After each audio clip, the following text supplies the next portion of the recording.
sea. But here, we have so many rivers and parks and so many trees. As you can see, it's raining right now.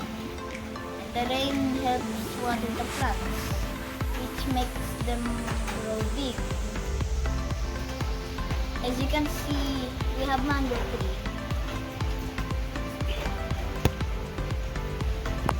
And also papaya.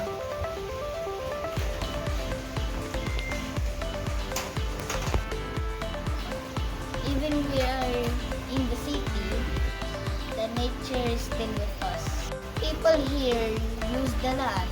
As you can see, the rain is important. It gives water to the plants and makes the air cleaner.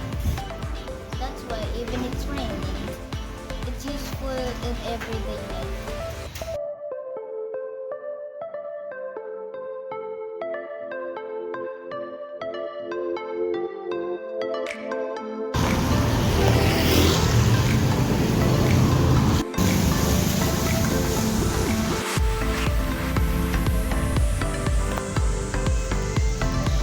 So that's my tour of my place during a raining day.